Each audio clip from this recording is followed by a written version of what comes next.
Ladies and gentlemen, from the WB Studios in Charlotte, North Carolina, it's another exciting edition of the BENGEBUSTER Show. All right, ladies and gentlemen, welcome to another edition of the BENGEBUSTER Show. I am super excited about this week's show as the coronavirus, COVID-19, is still running rapid through the world and it's affecting a lot of things. And, of course, I know a lot of us have a big summer planned as we are going to be planning all these concerts and big, huge wrestling events. And as you just saw just last week, WrestleMania, what used to be the biggest draw in pro wrestling, drawing 80 to 100,000 people sometimes. And this time they had to do WrestleMania with no crowd, which was insane.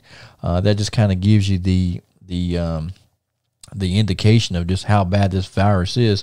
So today I'm going to have my good friend Chris Plano is coming in, and he and I are going to be discussing how the virus is affecting the country and concerts and all this good stuff. So all that is coming up right after this.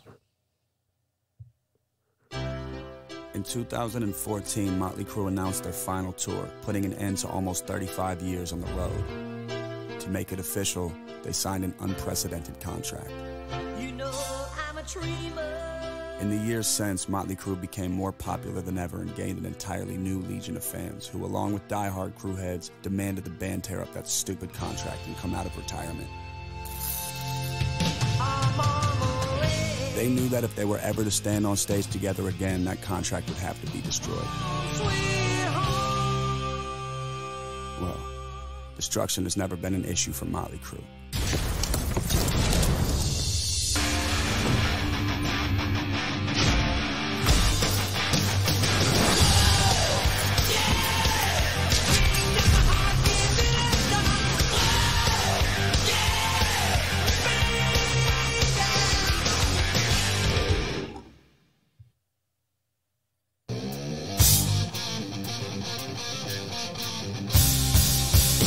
All right, ladies and gentlemen, welcome to the BENGEBUSTER Show.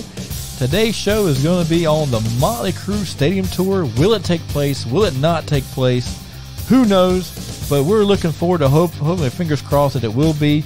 But joining me this week on this week's show is my good friend Chris Plano. Chris, how are you doing, my friend? Terrific, Tony. I am doing great. Thank you so much for having me this evening. It has been way too long since we've spoken and way overdue, and I really appreciate you reaching out to me, wanting to talk about what really is an important topic right now going on, not only in the United States but around the world, the COVID-19 pandemic, and how is this going to affect concerts, sporting events, just life in general, and we're going to talk about some great stuff tonight, and of course, the big Stadium Tour 2020 with Motley Crue, Def Leppard, Poison, and Joan Jett and the Blackhearts screaming across the United States, hopefully this summer, and much more. You know, Chris, I'm kind of beside myself because I have, you know yourself, I paid a lot of money to go to the quote Motley Crue final tour. And as a big Crue fan, I know a lot of people have a lot of things, their opinion, but my opinion, I do believe that Motley Crue really thought, several years ago, back in 2015, 16, I do think in their heart that they believed that they were done. But I think once The Dirt came out last year and blew up Netflix, I think that got the ball rolling and got their heads together and realized that it wasn't time to retire. Oh, no, absolutely. I think if you look at, Vince Neil, Nikki Sixx, Mick Mars, Tommy Lee, back in 2015-16, I think they were all collaboratively agreed that they were going out on a high at that point. They were at their peak. They were at a high going out on the final tour. You had the pleasure of going to the final show in Los Angeles, California. I did go to several shows along the final tour. But then when The Dirt came out last year on Netflix, not only did Motley rattle, I think, their fan base, which we know they did, but I think an influx of new Motley Crue, younger fans came into the fold as well to really what came about of what is going to be the stadium tour of 2020. Yeah, I mean that was and I saw an interview with Nikki Sixx, and he touched on that a little bit. He said, with the movie The Dirt coming out, and that movie was such a hit that they had the movie come out, then they done the soundtrack. So all of these 17, 18, 19, 20-year-olds who didn't really get a chance to grow up on Motley Crue, for that hour and a half that The Dirt was on Netflix. I know it didn't tell the whole story of Motley Crue because let's face it, we didn't have all that time to tell all the great stories in between, but it definitely hit on the high points of their lives, and I think what it did, it grabbed a hold of these like you said, the younger audience, and drew them in, and like, my gosh, I missed out. And even you and I, we're older, but, we went to a lot of Motley Crue shows. But, man, what I would give to be able to go back into 1981, 82, 83 and see Motley Crue when they first started, because, then they were really going all out to make a name for themselves on the Sunset Strip. Now, I have been to the Sunset Strip, and that area is insane, but I can only imagine, Chris, what it was like in 1980, 81, 82, 83, when heavy metal music was really starting to hit the scene, and Motley Crue, Quiet Riot, Poison, bands like that from LA were really chomping at the bit and getting heavy metal music off the ground. I will say this, and I'm going to say this kind of tongue-in-cheek. In the early to mid-'80s on the Sunset Strip, I do not think I would want to be a police officer in California. There's no way possible. You're right.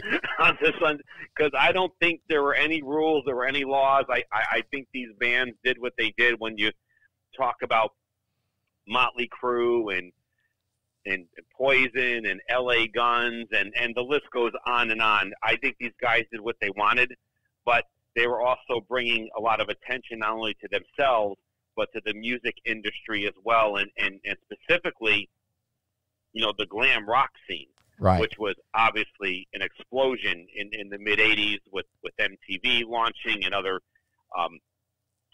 television, that showed music videos.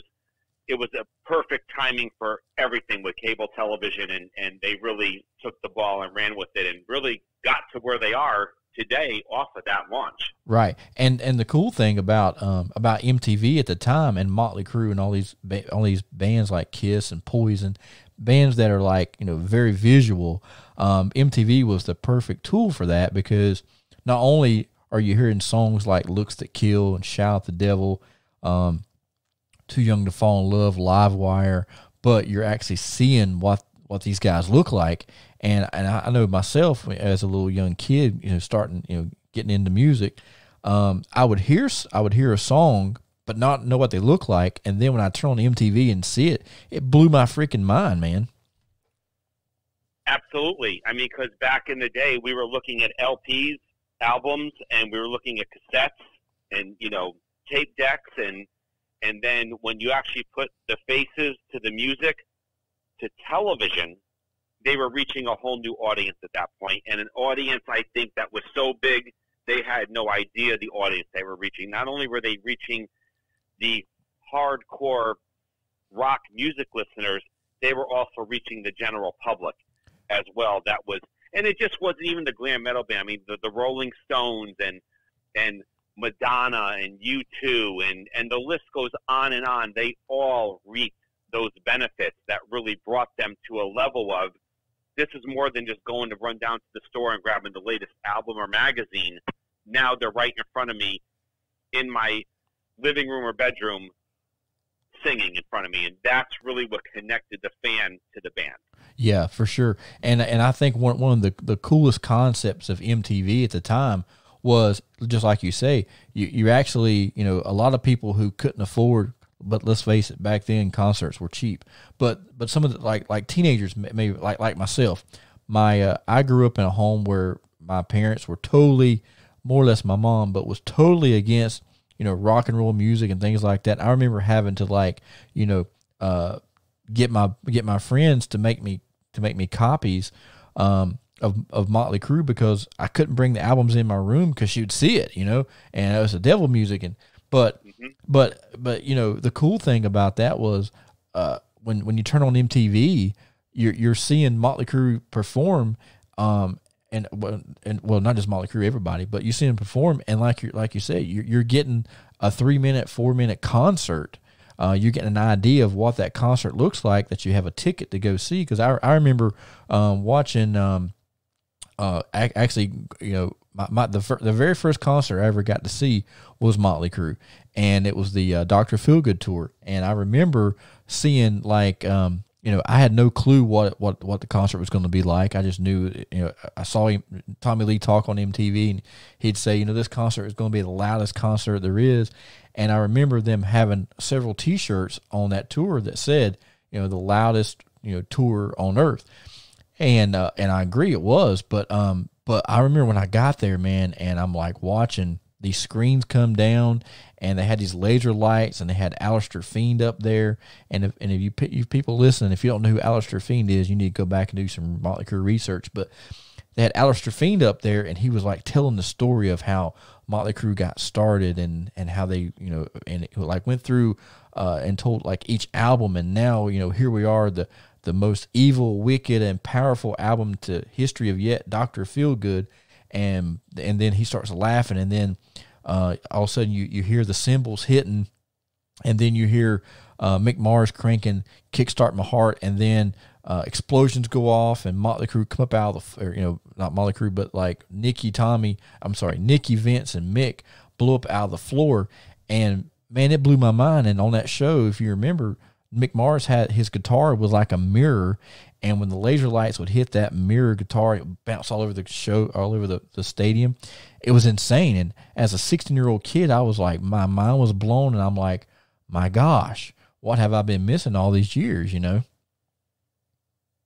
Absolutely. And they were bigger than life. When you saw them on television, that's really what it was all about. They were bigger than life. And when I think of certain bands, and you're talking to Motley Crue, when I was watching MTV when it first came out, I look at the bands like the Rolling Stones or Van Halen coming off of the 1984 album. They were bigger than life. And even a couple years later, Bon Jovi with the Slippery When Wet album, and running across the the steel structures above the stadium on Lay Your Hands on Me. I mean, that was bigger than life. I mean, and then you wanted to be a part of that, to be a part of the show, whether you were watching from home, or the other way to be a part of it was to go watch them live when they came to town, because their promotion on television helped support their tours and albums back in the day. That's really how it was.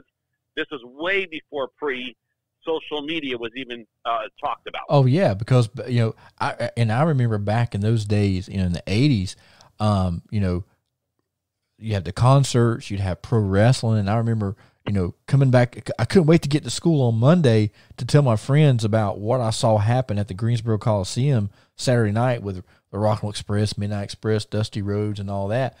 Because, like you say, there was no social media. You didn't have a clue who, if there was a big wrestling event, like back then there was the Starrcades and the Great American Bashes and WrestleMania, but you didn't know who won what for at least 2 weeks, because the television was on a 2-week rotation.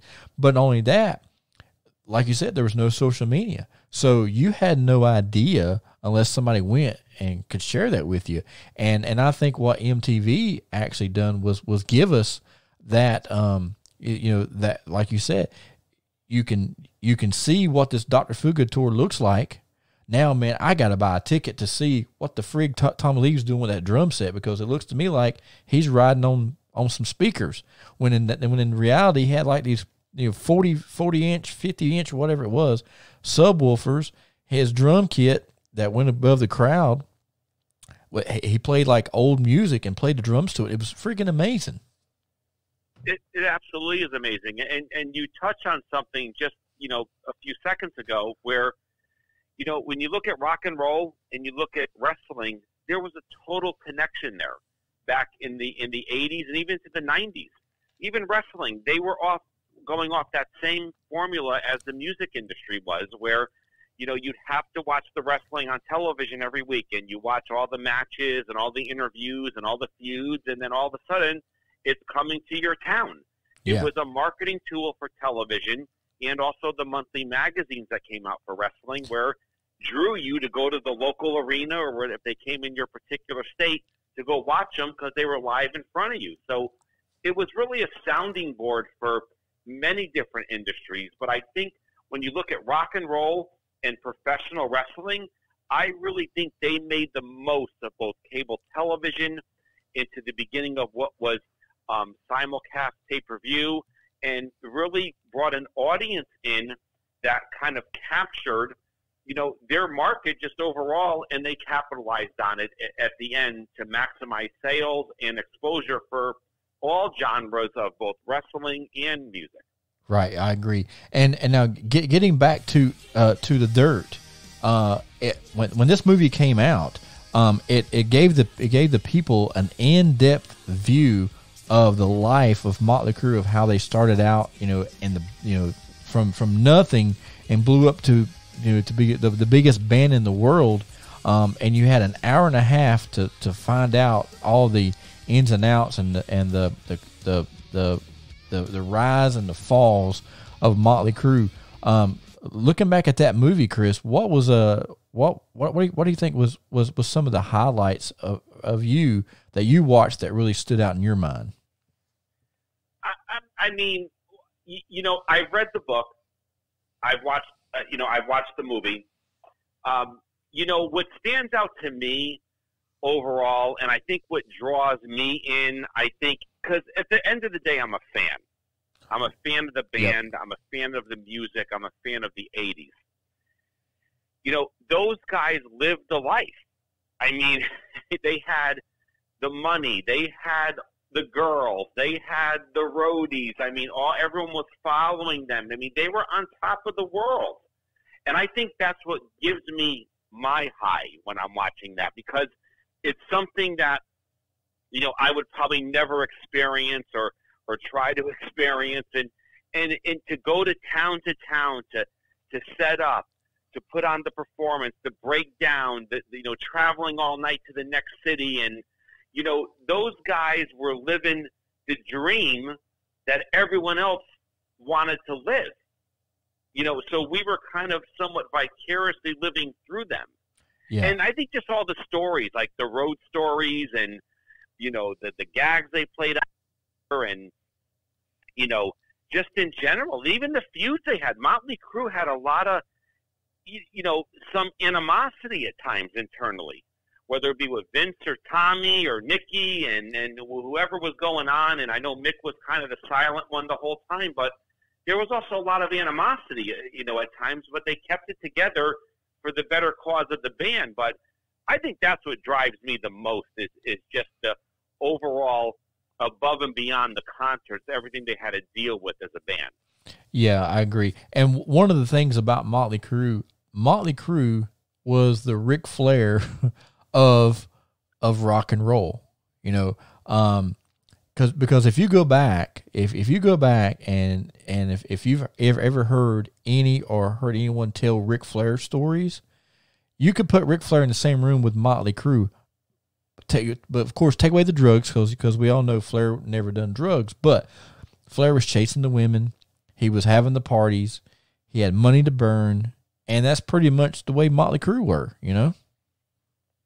Absolutely, and Ric Flair lived Ric Flair in his day. He lived it every day while he was on the road, and he portrayed the character both in the ring, outside the ring, wherever it was. And Motley Crue did it the same way.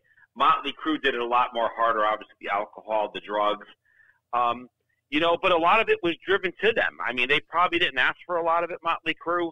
But at the end of the day, they were living the life. They were living, the dream. And that's what they did. I mean, they played the tunes, and they were just on a high, and they just rode that wave, their whole career, but they also had some problems along the way as well. I mean, they definitely had some tough times going into the early 90s when they broke up and Vince went out on his own and guys weren't talking to each other. And, so, I mean, they definitely hit some roadblocks along the way as well. But to where they are now, it's still the original four. And there's not many 80s rock bands that could say it's still the original 4 or 5 guys still on stage knocking it out. No, you're right.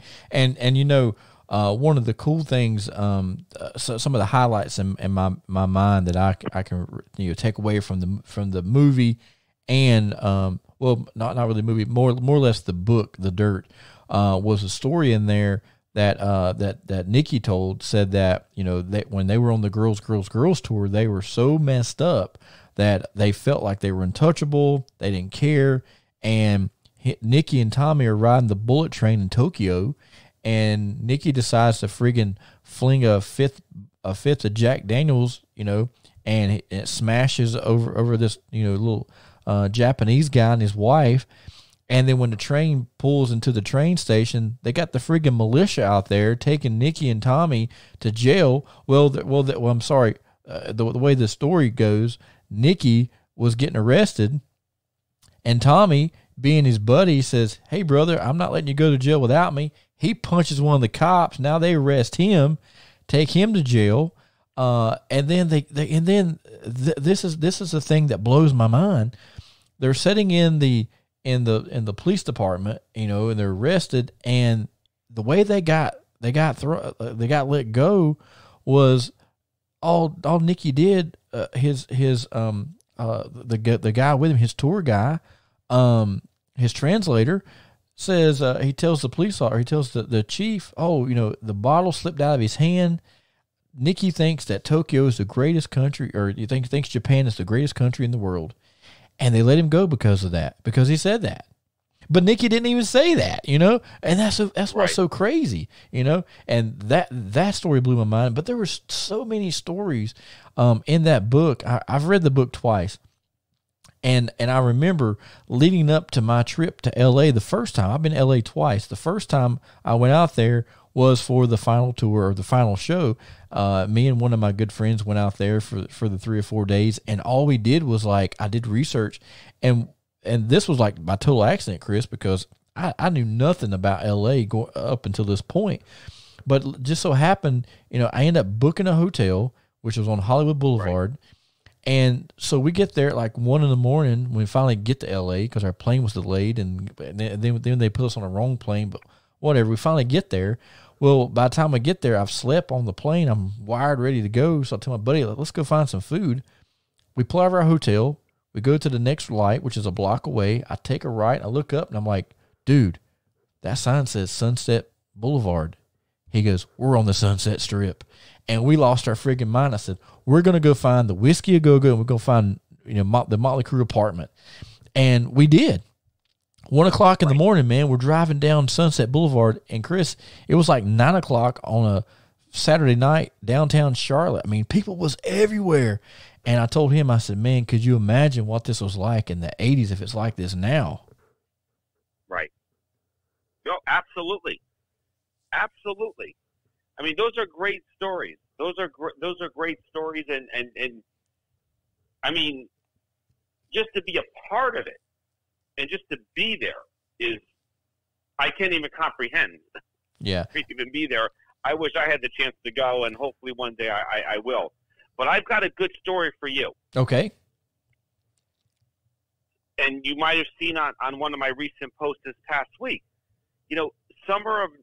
I probably saw not Motley Crue, but Vince Neil at probably one of his lowest points of his career.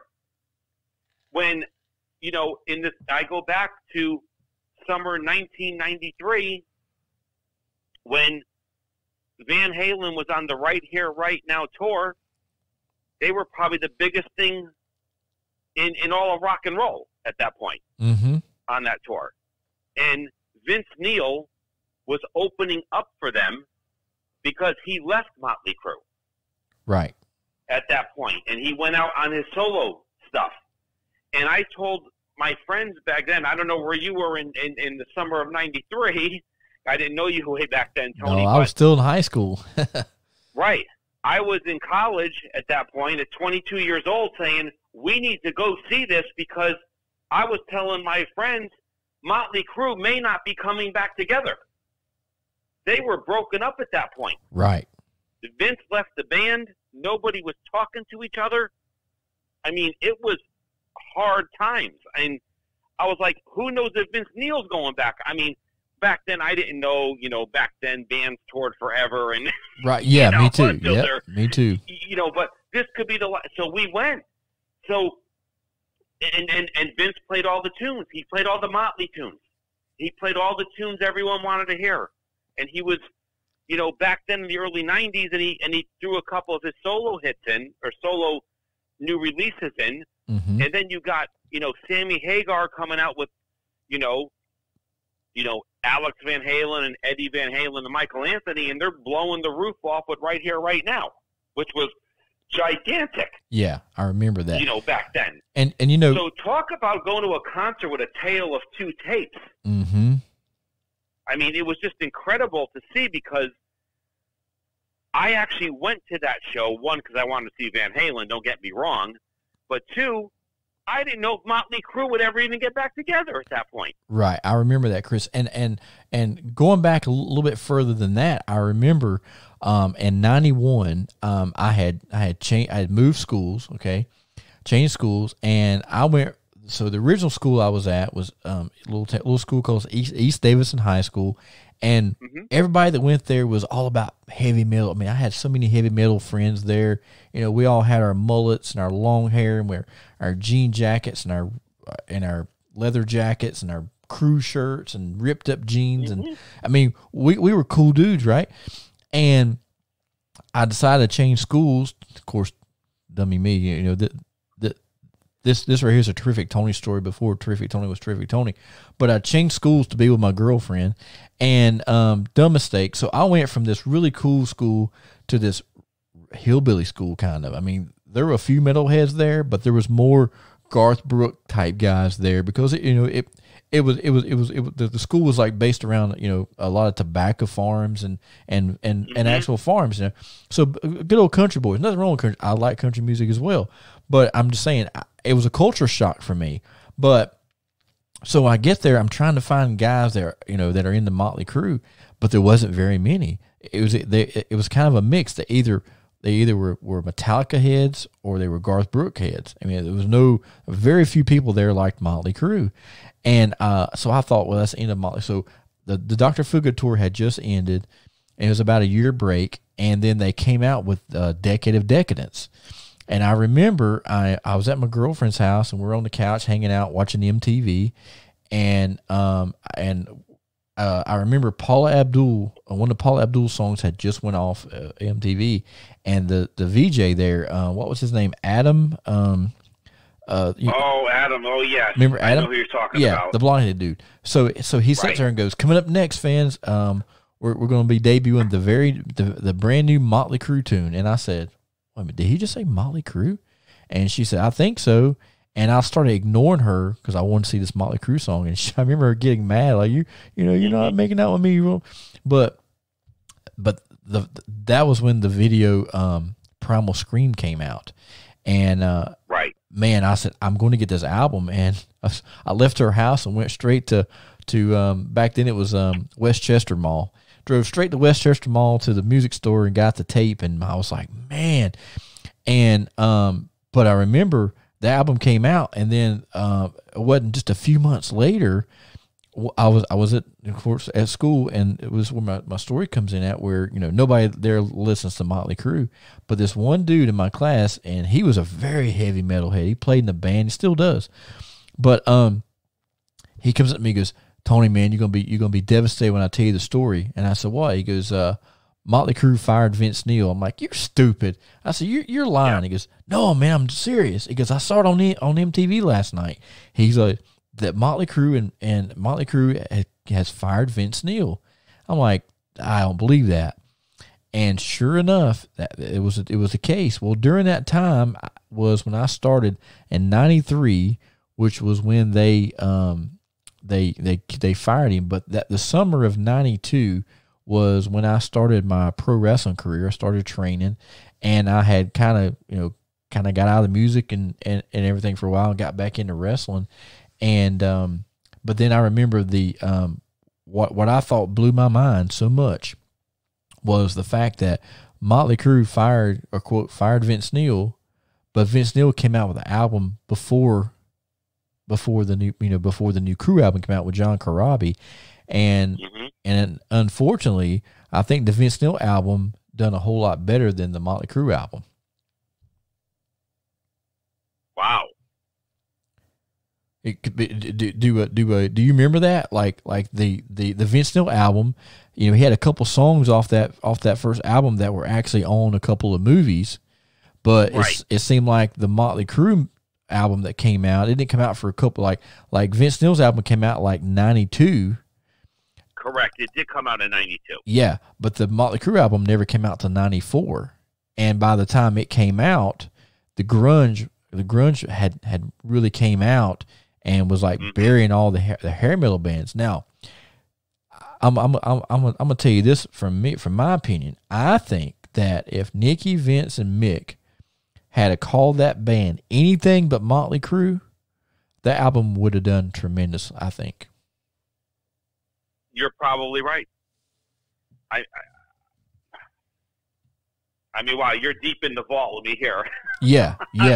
I mean, I know we're kind of getting off subject because I know I want to talk about this. But you're absolutely right. But I'm building up for this. But because Vince was trying to.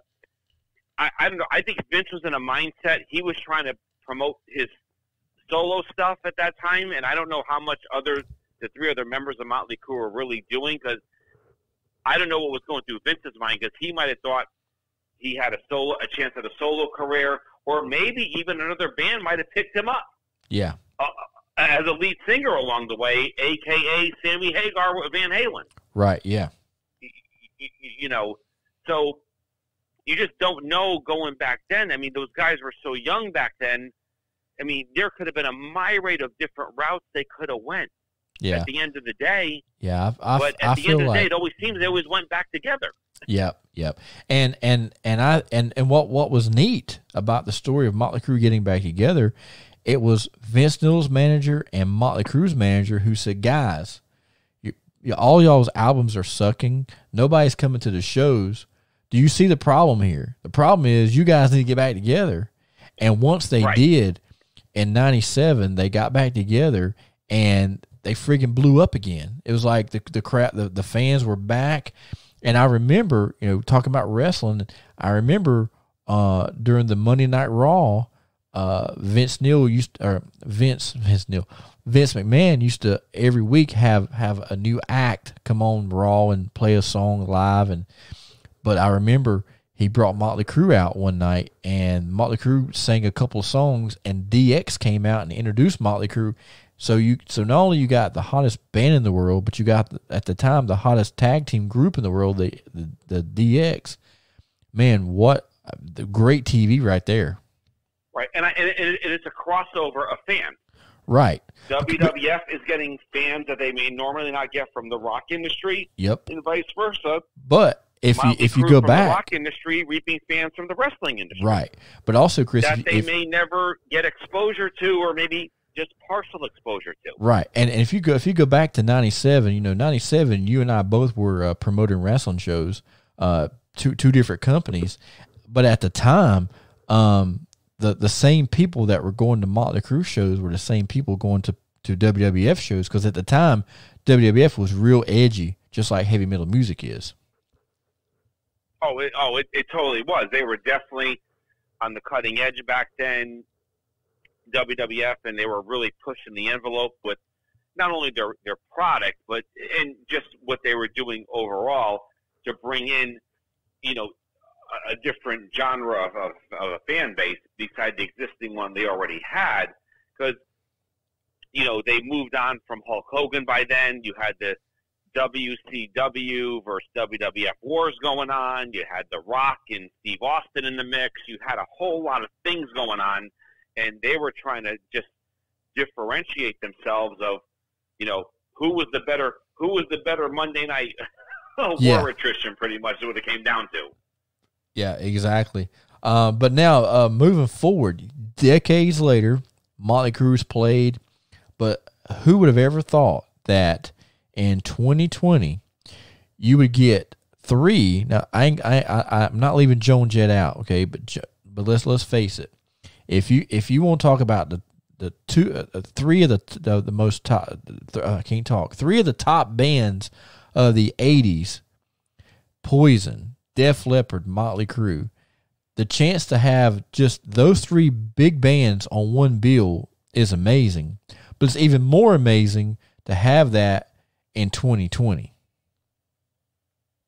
Tony, at the end of the day, it's the hottest ticket in town. Bar none. Period. You're Bar getting none. Bar none. Motley Crue with the original band. You're getting Joe Elliott up front with Phil Collin and Vivian Campbell with Def Leppard, and you're getting the four original members from Poison. Four original members of Poison, four original members of Motley Crue. I mean, it doesn't get much better than that.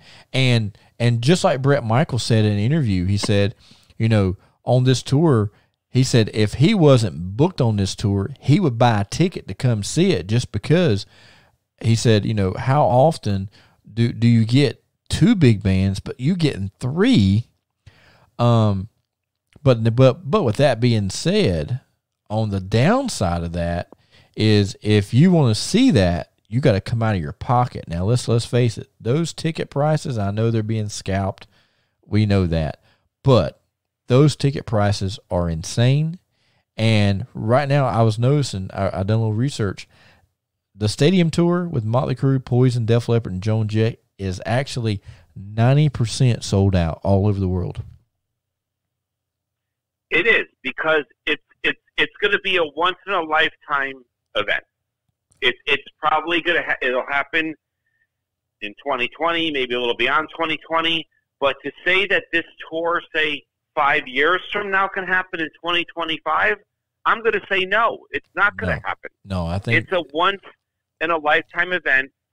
You're going to get your 80s music fix, and Chris, all in one night, and it's a great. Yeah, and it's a great mixture of music across the board. Mm-hmm. I was about to say, think about this for a minute. Think about all the number one hits or number two hits, big hits. Let's just say big hits from all three bands.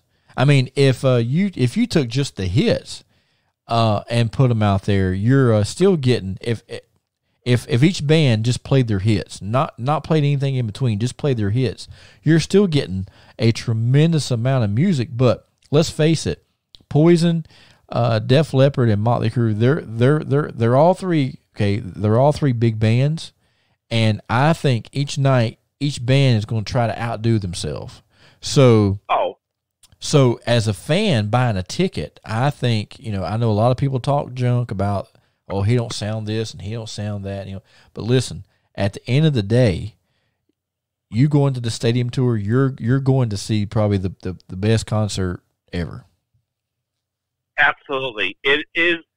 It's going to be. It's the concert of the 2000s. I mean, it's the stadium tour. I mean, there's a couple of 80s bands that have done the stadium tour thing the last couple of decades, but to put something together like this, and you're incorporating Joan Jett as well. We know it's not the original Blackhearts, but hey, she's still up front on the mic. You're going to get 6-7 hours of rock music that, it's priceless. Yep. It's like, it brings me back to the day where I would put a few quarters or a dollar bill in the machine and let's hear the tunes play when we're out, having a good time. Yep. I tell you. And that's what it is. And you're gonna have the ability to say, I was there. Yep. I was there. And I went and saw it, whether it was one show or two shows or however many shows you want to hit on the tour. I was there, and because I really don't think, especially Motley Crue of those four bands, after this tour, I just don't know the future of them. And I say that because of Mick Mars. Yeah, yeah. And I tell you, this stadium tour is like going, it's like a concert heaven. I mean, absolutely. I mean, this is like, like you say, if you don't make it, if you want to see Motley Crue, I think this is going to be the tour that you need to buy your ticket to go see. But with this coronavirus hanging over our heads, shutting down everything, it leads to a lot of speculation that this tour may not actually get even off the ground. And the downside of this, if that happens, not only you and I, Chris, won't get to see them in Charlotte, but the worst part is coming from the band. I read a thing online just the other day that if the tour does get canceled, now this isn't counting Poison, this isn't counting Joan Jett, this is just Motley Crue and Def Leppard. But if this show gets canceled, they're going to lose each $120 million. And that is significant for their careers, to where they are age-wise in their careers. It's significant. And listen, it's not just the band members losing that money. Let's not forget about the roadies and the guys that support them, and the lighting guys and the rig guys. I mean, it trickles down even to the guys driving the trucks from town to town. Yeah. I mean, so I saw a post. I seen a post the other day where somebody like when I read this, said, Motley Crue and Def Leppard to lose $120 million each. And then somebody commented and said, well, how can they lose something they don't have? Well, here's the thing. You got to think about this. Now, yes, these guys have got money coming in all the time because they're always doing something on the side, but they're always getting the royalties always coming in. Exactly. Right. But at the end of the day, it's just like you and I, every individual, we say, okay, at the end of this year, we're going to make 30, 40, 60, 80, whatever $1,000. Well, in our mind, we're banking on that money. Well, if our company shuts down or our job goes away, well, we lost that. We lost 40 grand or 50 grand or whatever it is. It's the same thing here. Motley Crue's, their income depends on these tours. And that's correct. And that's where they get a lot of their money from. But this $120 million is not just split four ways between Nikki, Vince, Tommy, and Mick. Just like you say, it's paying the whole production. The producers, the stagehands, the truck drivers, everybody. So the thought of them losing that much money, it blows me away on one sense, but on the other sense, from a selfish standpoint, I'm like, dang it, I was at the last Motley Crue show. I want to be, at the reunion show, and it may not happen, Chris. No, and it may not happen. But listen, the good thing is at this point, at April 14th, right? Today's April 14th. The tour is still on. They're holding tight, at least at this point. I think some shows may be postponed. I think they're going to take it market by market to see what's happening. I think they're going to do everything in their power to salvage the tour. And listen, I think if it even bleeds into 2021, I think that's okay. Yeah. I think the fans will still come out. No matter what. I know I will. And it probably is going to bleed into next year. Yeah. I think so too. But I also know that that it's just not, I know we've been talking a lot about Motley Crue, but it's not just Motley Crue's tours that are being put on hold or canceled. I mean, I'm seeing tons, and I know before we went on air, you were telling me that you've done some research, and there's a lot of other bands that are looking to possibly have to cancel their tours as well. I mean, Tony, I was looking earlier today, and for the listeners out there, LA Times article headlines: concert industry could lose $9 billion in 2020 due to the coronavirus pandemic. Not 9 million, 9 billion overall. That's significant. Big time. That's affecting every band across the board. We're not just talking rock and roll. We're talking rap, top 40, pop, country. We're talking everyone. Right. Yeah. It's know, definitely going to be insane. $9 billion. And it's not just about the industry losing $9 billion, but think about all those people that could be working, making a wage at those concerts. And I'm talking the ticket takers, working the concessions, the merchandise sellers, the security. You're talking people that make livings at this stuff at the arenas and the outdoor venues. It's more bigger than just the $9 billion. Yeah, for sure. You're talking the economy. Yeah. At that point, and the people that work in the management offices and the front office and the ticket office, and so it goes much deeper than just looking at the artists making all the money on the stage. Yep. For some of those people, they're just trying to make a weekly or monthly wage to put food on their table. Yeah, for sure. And it's going to get it's definitely going to get a whole lot tougher as this stay-at-home order continues. The longer it gets, the more severe it's going to be when it comes to businesses. But I think right now the entertainment business, the bars, restaurants, they're definitely the ones being hit the hardest because with the stay-at-home order, nobody's getting to go out and be entertained. So right now, our only entertainment is, watching television or listening to the radio or keeping ourselves busy. Like you said before we went on air, doing stuff around your house.